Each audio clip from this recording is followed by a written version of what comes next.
Saúde a igreja com a graça e a paz de nosso Senhor Jesus Cristo. Amém? Irmãos, eu convido a todos a abrir as suas Bíblias no livro de Salmos. O Salmo 76, que fala sobre a majestade e o poder de Deus. Cantamos tanto aqui na EBD, foi tão ótimo. Assim até a gente fala cristocidência, né? Todas as músicas que nós cantamos são um dos pontos do sermão. Então, cada ponto do sermão foi uma música cantada, inclusive o hino. Então, eu convido a todos a abrir a sua Bíblia. Salmo 76, diz assim a palavra do nosso Deus. Conhecido é Deus em Judá, grande o seu nome em Israel. Em Salém está o seu tabernáculo, e em Sião a sua morada. Ali despedaçou ele os relâmpagos do arco, o escudo, a espada e a batalha. Tu és ilustre e mais glorioso do que os montes eternos. Despojados foram os de ânimo forte. Jazem a dormir o seu sono, e nenhum dos valentes pode valer-se das próprias mãos. Ante a tua repreensão, ó Deus de Jacó, paralisaram carros e cavalos. Tu sim, tu és terrível. Se te iras, quem pode subsistir à tua vista? Desde os céus fizeste ouvir o teu juízo, tremeu a terra e se aquietou. Ao levantar-se Deus para julgar e salvar todos os humildes da terra, pois até a ira humana há de louvar-te, e do resíduo das iras te cinges. Fazei votos e pagai-vos ao Senhor vosso Deus. Tragam presente todos os que rodeiam, aquele que deve ser temido. Ele quebranta o orgulho dos príncipes e tremendo aos reis da terra. Pai bendito, graças te damos por esta manhã. Te agradecemos pela oportunidade de compartilhar a tua palavra com nossos irmãos. Que o seu Santo Espírito fale aos nossos corações e aplique também essa palavra. Oramos assim no nome de Jesus. Amém. A expressão ação de graças significa um agradecimento a Deus. Geralmente é uma expressão e é usada por muitas pessoas. Muitas pessoas possivelmente também falam como um exemplo. Todo mundo fala, agradeço a Deus, graças a Deus, graças a Deus. Mas muitas pessoas não têm o conhecimento desse Deus. Quem é o Deus? Quem é esse Deus maravilhoso? Quem é esse Deus em poder e majestade? Quem é Deus em poder e glória? Isso lembra uma história de uma mulher e um casal. O seu filho iria para a guerra, em torno de 17 anos, foi convocado para a guerra. E esse menino ainda não havia se convertido, ainda não conhecia a palavra, embora tenha sido falada várias e várias vezes a esse jovem. E a mãe, naquela preocupação, meu filho vai para a guerra e muitas pessoas morrem na guerra. Ela pegou, colocou uma Bíblia na sua bolsa. Esse rapaz vai para a guerra. Notícias vêm que vários jovens estão morrendo, muitos jovens. Quando ela soube que o seu filho foi alvejado, perdeu um braço. Esse menino ficou em recuperação no hospital por longo tempo. Esse rapaz pega a Bíblia e, com o tempo, então, ele conhece a palavra de Deus e é salvo. Esse casal, então, entoa um cântico, escreve um hino. Esse hino que nós cantamos aqui, eu sei que tenho crido. Esse Deus que faz isso, que é majestoso, que é poderoso, é o mesmo Deus que você tem crido, é o mesmo Deus que revelou. A verdade, meus irmãos, é que todos deveriam ter e dar ação de graças a esse Deus maravilhoso. Esse salmo fala disso, esse salmo fala de ação de graças, esse salmo fala do poder de Deus, esse salmo fala da majestade de Deus. É um salmo que, quando a gente observa o contexto que está inserido na Bíblia foi aqui a leitura devocional que nós fizemos. O povo da Síria estava invadindo, já havia invadido Israel, agora estava indo para invadir Judá. Então o rei Ezequias ora ao Senhor.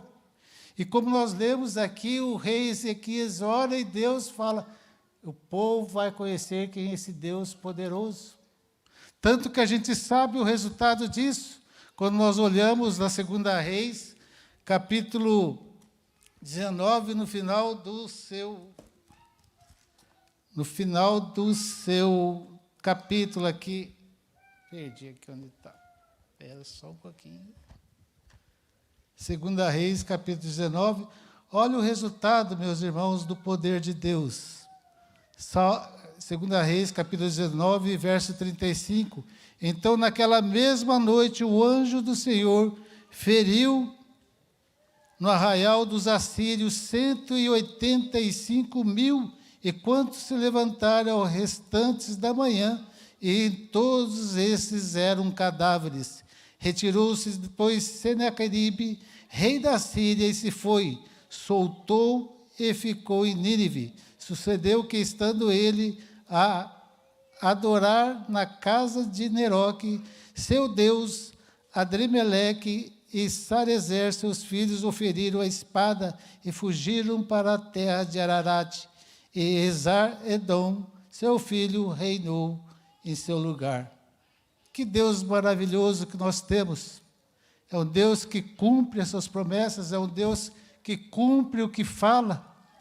Então, o ponto primordial que nós vemos nesse salmo, a adoração de Deus, é a ação de graça que devemos ter, e essa majestade do Senhor. É esse Senhor, o que esse Deus é, meus irmãos? Ele nos revela por meio da sua palavra, pelo seu poder, pela sua soberania e pela sua imutabilidade. Vemos o primeiro ponto aqui do estado dos versos 1 a 3. O Deus que nos revela, que nos protege, Ele revela e se revela por nós. O nosso Deus é um Deus vivo, nesse Deus morto, desses reis que existiam naquela época. É um Deus que está vivo todo o tempo e vive eternamente. Nesses versos, vemos que o Senhor se revelando ao povo. Veja o verso 1. Conhecido é o Deus em Judá, grande é o seu nome em Israel. Inicialmente, nós precisamos esclarecer que, possivelmente, nós estamos Davi já é morto, Salomão já está no final, hoje já está morto, e nós temos a divisão dos dois reinos. O reino do norte, chamado Israel, o reino do sul, chamado reino de Judá, cuja capital é Jerusalém. Mas nós vemos, irmãos, que nesses dois reinos, no reino de Deus, a adoração de Deus permanece, porque é o ponto de confluência da adoração a Deus. Vemos também que em Salém, no verso 2, está o seu tabernáculo, em Sião a sua morada. O tabernáculo de Deus fica em Salém, a forma resumida de Jerusalém. Deus escolheu essa cidade para habitar ali, para se mostrar ao povo que Ele era o Deus vivo e habitava no meio da sua população. Da mesma forma, hoje é a igreja, meus irmãos, a habitação do Senhor, e o Senhor, por intermédio do Santo Espírito, habita em nossos corações e confessamos esse Jesus que é nosso Salvador. No verso 3, nós olhamos ali, despedaçou ele os relâmpagos do arco, o escudo, a espada e a batalha. O Senhor enviou a sua palavra, destruiu aquele povo que estava querendo invadir Jerusalém. E o resultado nós vimos aqui, no final do capítulo 19 de 2 Reis. 185 homens foram destruídos. Voltaram para o norte, para a sua Síria, ali, desmotivados, desacreditados, confiando no Deus dele. Porque o nosso Deus é esse Deus vivo. Esse é o nosso Deus vivo, meus irmãos. Ele atuou, atua e atuará na história. Ele se revelou e se revela a todos nós. nós podemos ver aqui duas formas de revelação na Bíblia: a revelação geral e uma revelação especial. A revelação geral é a forma que Deus se mostra por meio da natureza. Os irmãos voltarem no Salmo 19, voltem comigo, leremos dos versos 1 ao 4. Os céus proclamam a glória de Deus e o firmamento anuncia as obras da sua mão. Um dia discursa outro dia, uma noite revela conhecimento a outra noite. Não há linhagem nem palavras, e deles não se ouve nenhum som. No entanto, por toda a terra se faz ouvir a sua voz e as suas palavras até os confins da terra. Esse é o Deus que mostra por meio da natureza. É um Deus vivo, um Deus que criou toda a terra. Nós podemos ver que, de acordo com essa passagem, a existência do poder de Deus é imensa, imensurável. E ela também é ensinada lá em Romanos. Os irmãos podem ir comigo, Romanos capítulo 1, 20. Alguém pode falar às pessoas, às vezes alguém não conhece a Deus, mas Romanos vai falar justamente sobre isso. Romanos capítulo 1, o que fala lá no verso 20? Diz assim a palavra do nosso Deus: porque os atributos invisíveis de Deus, assim seu eterno poder, como também a sua própria atividade, claramente se reconhecem desde o princípio do mundo, sendo percebidos por meio das coisas que foram criadas. Tais homens são, por isso, indesculpáveis. Os homens que não creem que Deus criou a natureza, os céus e a terra e tudo que nele é, são considerados indesculpáveis. Essa é a forma que Deus revela, uma revelação natural. E nós temos a revelação especial, e essa é uma revelação mais importante, é como Deus se escolheu se revelar a mim e você, que somos salvos em Cristo. Jesus se fez verbo, como nós vemos em João 1, capítulo 1. Nós vemos também que em Hebreus nós temos assim a síntese de tudo isso. Vejam que falam Hebreus de 1 a 3. Havendo Deus outrora falado muitas vezes e de muitas maneiras aos pais, pelos profetas, nesses últimos dias nos falou pelo seu Filho, a quem constituiu herdeiro de todas as coisas, pelo qual também fez o universo. Ele, que é o resplendor da glória, é a expressão exata do seu ser. Deus se tornou um homem para cumprir o que Deus havia previamente determinado na eternidade. Enviar seu Filho para morrer pelos nossos pecados, para que nós pudéssemos ter vida eterna. Cristo, então, é essa revelação especial de Deus, essa revelação que nós temos agora, como cristãos, o prazer de orar, louvar a Deus pela salvação em Cristo Jesus. Irmãos, Deus nos revelou em Cristo. Ele se revela a nós por meio da comunhão do corpo de Cristo. E nós conhecemos a mais e mais a Cristo como? Ouvindo a palavra, o Espírito Santo aplicando a palavra e nos exercendo a comunhão uns com os outros, para termos a palavra. A grande pergunta que eu faço a cada um de nós essa manhã: nós conhecemos esse Deus verdadeiro? Esse Deus que criou os céus e a terra, esse Deus que enviou seu Filho para morrer pelos nossos pecados, esse Deus que nos protege e nos revela por intermédio da sua palavra? 1 João 3,23 diz: o mandamento de Deus é esse, que creemos no nome do Filho de Deus. Nós cremos, irmãos, cremos nesse Filho de Deus, cremos na sua proteção, no seu poder, na sua liberalidade, na sua salvação. E aqueles ainda que não conhecem A Bíblia também fala para cada um de vocês ainda em João 17:3, e a vida eterna é essa, que te conheçam a ti, só por único Deus verdadeiro, e a Jesus Cristo a quem enviaste. Meu amigo, meu companheiro, se você ainda não conhece a Cristo como Senhor e Salvador da sua vida, é esse Deus que está mostrando aqui a você nessa manhã, se revelando por meio das Sagradas Escrituras. É essa palavra que será aplicada ao coração de vocês, para creiam que Jesus é o único Senhor e Salvador das suas vidas. Essa é a nossa única solução. Não temos outro caminho para nos relacionarmos com Deus, só por meio de Cristo Jesus. A segunda característica que esse texto mostra está nos versos de 4 a 7. O Deus que nos protege é imutável e poderoso. Imutável e poderoso. Esse texto lembra que o povo de Deus pode seguir confiante, porque Deus pode livrá-los e libertá-los, porque o caráter de Deus não muda, meus irmãos. Veja o verso 4 a 7. Tu és ilustre, mais glorioso do que os montes eternos, despojados foram os de ânimo forte, jazem a dormir o seu sono, e nenhum dos valentes pode valer-se das próprias mãos. Ante a tua repreensão, ó Deus de Jacó, paralisaram carros e cavalos, e tu, sim, tu és terrível, se te iras, quem pode subsistir à tua vista?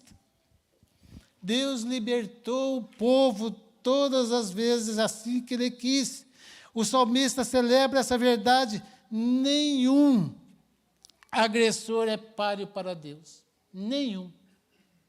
Nem nada que existe nessa terra, nesses mundos, a potestade, qualquer coisa, não é páreo para o nosso Deus, porque nosso Deus é protetor, nosso Deus é Deus soberano sobre todas as coisas. Podemos ver na própria Bíblia aqui que Deus libertou o seu povo nos dias de Moisés, libertando do Egito, da escravidão, o povo lá do Egito. Deus libertou Davi dos seus inimigos. Deus libertou Ezequias desse exército da Síria que estava invadindo Jerusalém. Esse é um Deus protetor, imutável. Nenhum inimigo do Deus é páreo para Ele. Nenhum, meus irmãos. E assim confiamos nele, não importa o que enfrentemos. Devemos confiar na proteção de Deus, no poder de Deus, porque Deus é imutável. Deus é o mesmo ontem, hoje e sempre. Significa, meus irmãos, que Deus não muda jamais. Jamais. Seus planos são perfeitos. Não há qualquer alteração no plano que Ele fez antes de existir esse mundo. Ele é fiel e leal às suas promessas, às suas alianças. Infelizmente, as pessoas mudam, as igrejas mudam, o mundo muda, os governantes mudam, as doutrinas dos homens mudam. Mas Deus continua o mesmo. Um Deus imutável, um Deus que quando nos salva para sempre e nos dá a promessa para vivermos na eternidade. É esse Deus que nos protege, esse Deus que é soberano, esse Deus que se revela, esse Deus que mostra quem Ele é, e é um Deus imutável. Esse Deus que nós conhecemos, meus irmãos. A terceira característica, o Deus que nos protege, é um Deus soberano sobre todas as coisas. A soberania de Deus é uma coisa que alguns assim sentem um certo receio, mas a palavra de Deus é eterna, ela fala sobre isso. Desde os céus fizeste ouvir o teu juízo, tremeu a terra e se aquietou, ao levantar-se Deus para julgar e salvar todos os humildes da terra. Pois até a ira humana há de inovar-te, e do resíduo das iras te cinges.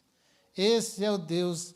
As Escrituras ensinam absolutamente que Deus é soberano sobre todas as coisas.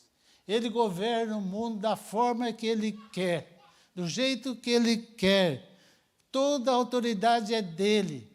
Até um fio de cabelo que cai de nossas cabeças, Deus assim sabe e determina. Ele tem a soberania, a sua soberana vontade e poder para fazer todas as coisas. É isso que os versos falam. Veja, o verso 7, a ira de Deus é irresistível. Tu cintos é terrível. Se te iras, quem pode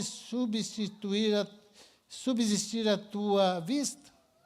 Ninguém pode zombar de Deus e achar que vai escapar, meus irmãos. Ninguém. Deus é soberano. Ninguém pode afrontar o Deus dos exércitos e sair livre disso. Ele vai se apresentar perante Deus lá no tribunal de Cristo. Veja, o juízo de Deus também é universal, verso 8. Desde os céus fizeste ouvir o teu juízo, tremeu a terra e se aquietou. Esse versículo mostra que Deus não está só entrincheirado lá em Sião. Deus é um Deus que governa sobre tudo. Jesus é o Jesus que governa sobre todas as coisas. Tudo que há em cima do céu, na terra, debaixo da terra, em qualquer lugar, Deus reina soberanamente. Ele manda, Ele ordena. E veja, verso 9, o juízo de Deus alcança os ímpios para condená-los e os humildes para salvá-los. Ao levantar-se Deus para julgar e salvar todos os humildes da terra, o juízo de Deus vai vir sobre todos, os ímpios e os ímpios, por toda a terra. Todos vão se apresentar perante ao tribunal de Deus. E o verso 10 fala um negócio interessante: a ira dos homens não pode frustrar os desígnios dos homens. A ira dos homens não pode frustrar os desígnios de Deus. Tem um autor chamado Kidner, que ele chega a dizer que esse versículo traz uma das declarações mais marcantes do saltério, pois a ferocidade do homem trará louvor a Deus. A raiva do homem trazá louvores a Deus. O mal, meus irmãos, é permitido para o bem. E isto mostra o controle providencial de Deus na história. A demonstração mais vivida dessa verdade é a morte de Cristo. Se nós lermos lá em Atos, capítulo 2, versos 23, diz assim: sendo este, Jesus, entregue pelo determinado desígnio e presciência de Deus, vós o matastes, crucificando por mão de iníquos. A maldade humana traz glória para Deus. Charles Spurgeon escreveu assim: enraiveçam-se os homens, os demônios, quanto quiserem, pois não pode fazer nada mais que servir aos propósitos divinos. Nós, os homens, os demônios, qualquer coisa desses demônios e espíritos que existirem, eles só cumprem os propósitos divinos. Eles não fazem nada que Deus tenha permitido ou determinado. Ele é quem soberanamente, meus irmãos, escolhe e elege um povo de exclusividades dele. É ele que graciosa e soberanamente determinou a salvação em Cristo no tempo certo.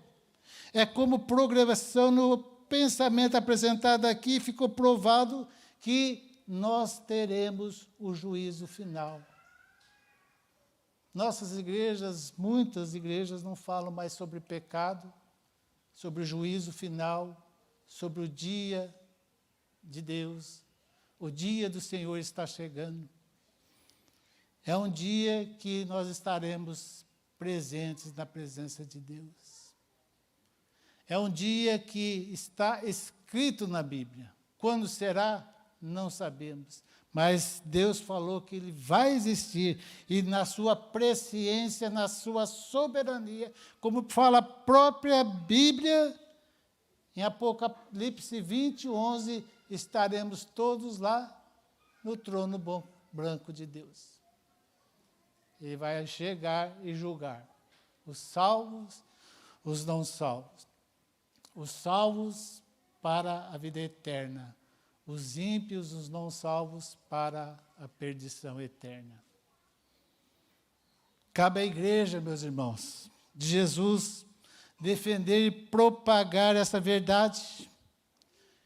Nós devemos anunciar todo o desígnio de Deus, anunciar a todas as pessoas quem é esse Cristo Salvador, quem é esse Deus que nos dá a vida eterna por meio de Jesus Cristo.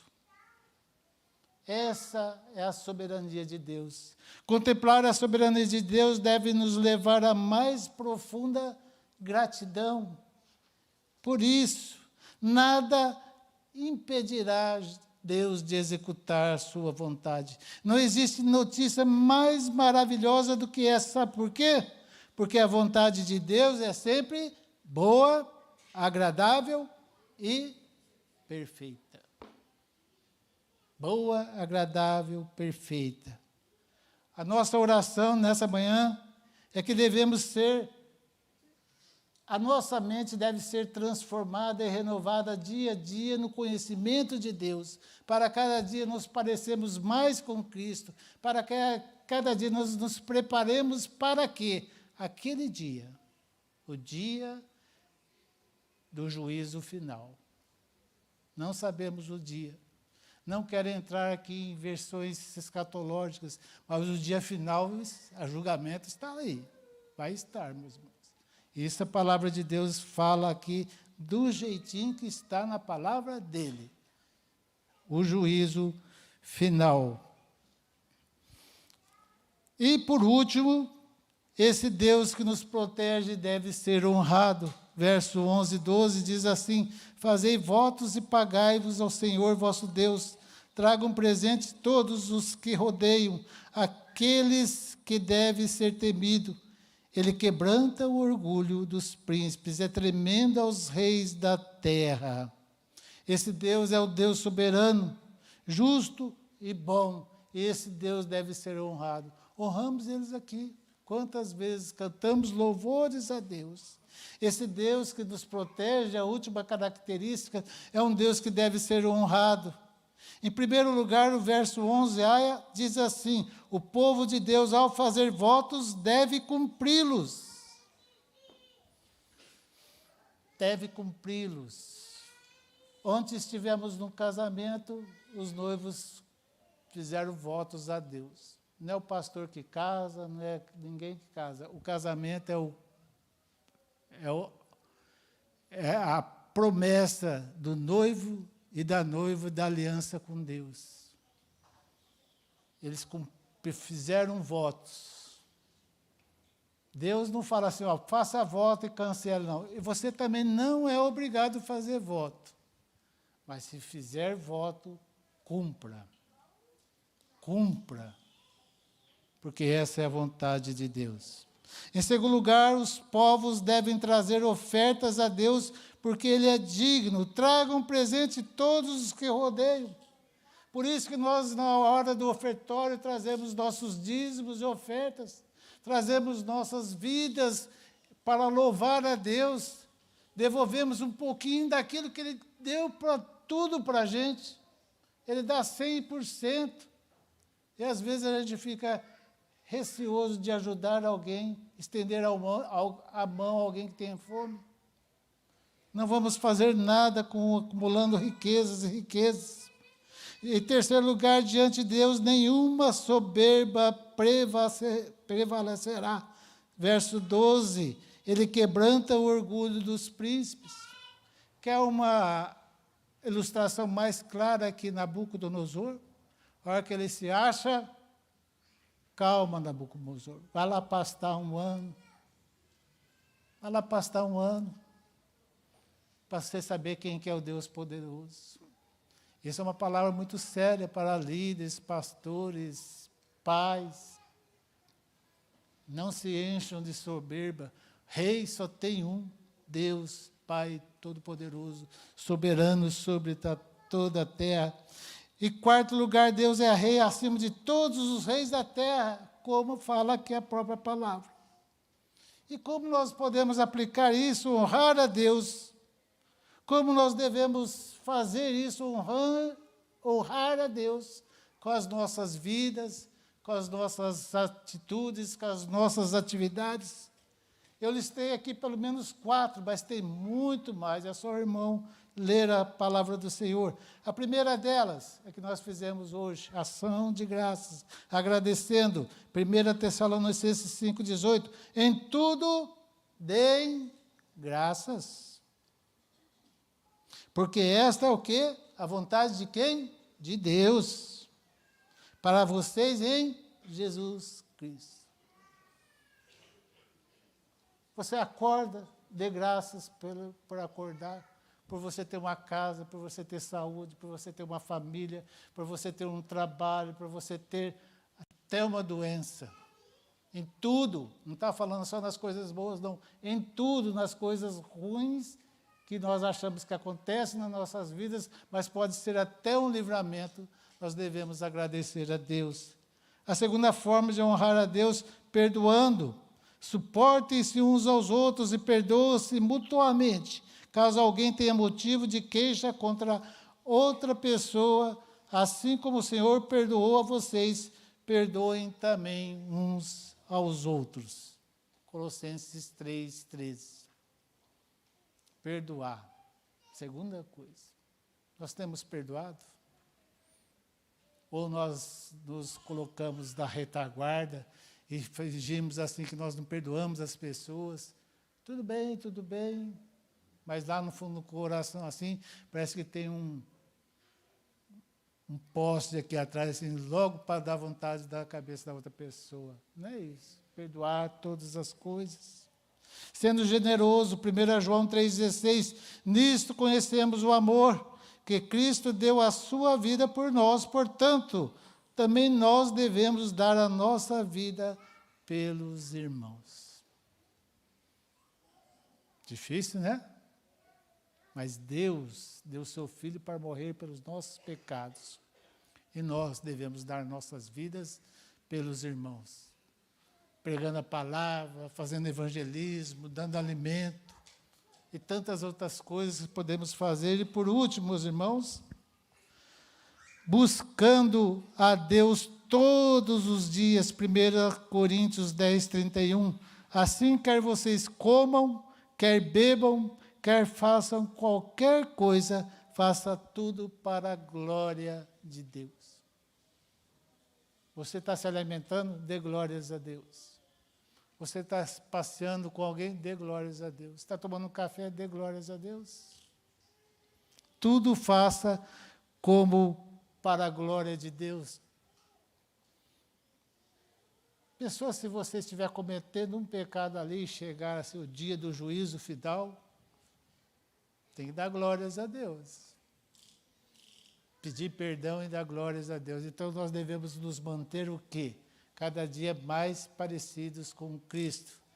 Nos santificar a cada dia. E tudo que nós façamos, fazemos para a glória de Deus.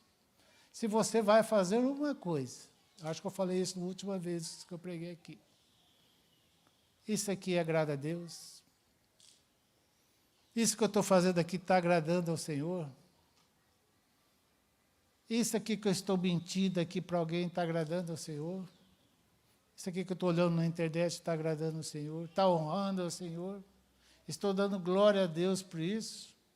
Se você não pode dar glórias a Deus, então não faça. Concluindo esse salmo, ao cabo de tudo, sobre conhecer a Deus.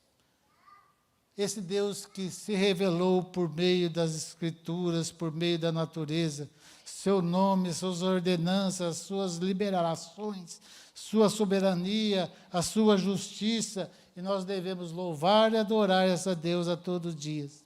Esse é o Deus que devemos conhecer.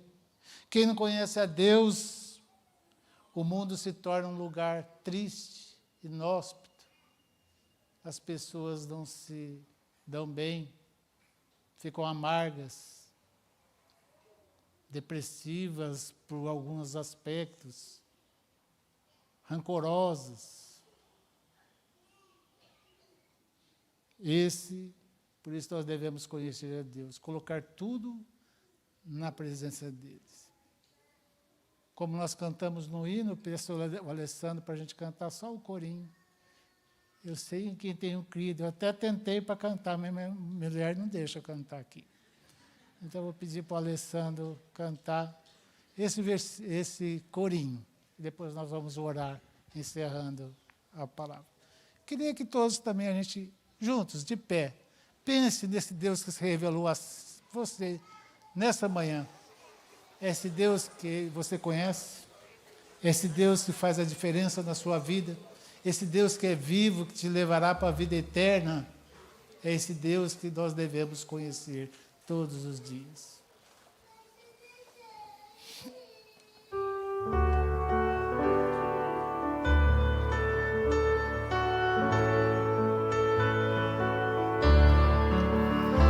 Mas eu sei em quem tenho crido e estou bem certo que é poderoso em guardar o meu tesouro até o dia final.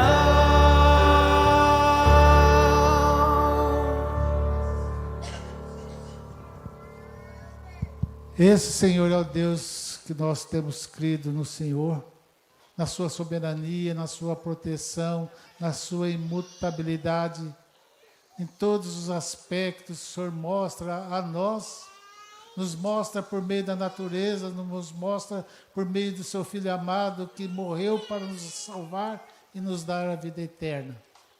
Nós te damos graças todos os dias das nossas vidas.